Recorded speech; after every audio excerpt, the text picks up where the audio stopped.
பகுஜன் சமாஜ் கட்சியின் மாநில தலைவரான ஆம்ஸ்ட்ராங் சென்னை பெரம்பூர் வேணுகோபால் சுவாமி தெருவை சேர்ந்தவர்.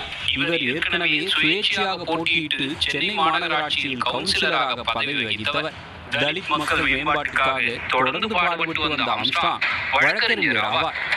பெரம்பூரில் உள்ள தன் வீட்டில் பராமரிப்பு பணிகள் நடப்பதால் ஐநாவரத்தில் குடும்பத்தினருடன் தற்காலிகமாக குடியிருந்து வந்த ஆம்ஸ்ட்ராங் நாள்தோறும் பெரம்பூர் வந்து கட்டுமான பணிகளை பார்வையிட்டு செல்வது வழக்கம்.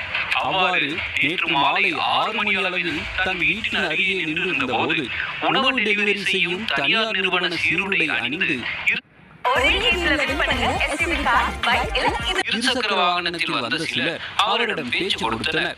அப்போது மேலும் சிலர் பட்டாக்கத்தி உள்ளிட்ட ஆயுதங்களுடன் அந்த குறுகிய சந்துக்குள் திபுதிபுவென ஓடி வந்து அவரை சரமாரியாக வெட்டினர். அவரது அலறல் சத்தம் கேட்டு மற்றவர்கள் வந்தபோது அவர்கள் தப்பி ஓடிவிட்டனர்.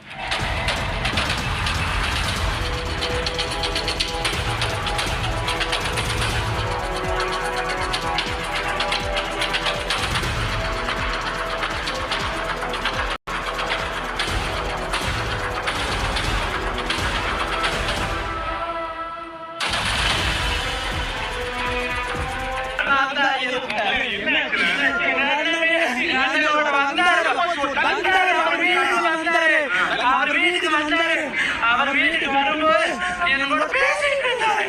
என் தம்பி ஐயோ அண்ணா இல்லையண்ணா தம்பி தம்பி நான் சொன்னேன் அண்ணா நடக்குது வேணா அப்படின்னு சொல்ல பின்னாடி ஒருத்தக்கா தாடி வச்சு வந்தா அவன் சந்தேகம் வருது இப்படி நிறுத்து இப்படி பிடிச்சேன் பொடி வைக்கும்போது இந்த வெட்டு இந்த ஒரு வெட்டு வெட்டிடுச்சு.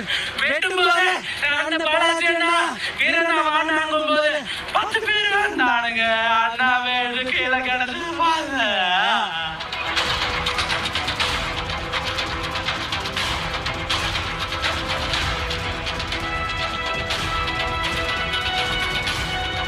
இந்த கொலைவெறி தாக்குதலில் படுகாயமடைந்த ஆம்ஸ்ட்ராங் ஆயிரவிளக்கு பகுதியில் உள்ள தனியார் மருத்துவமனைக்கு கொண்டு செல்லப்பட்டார்.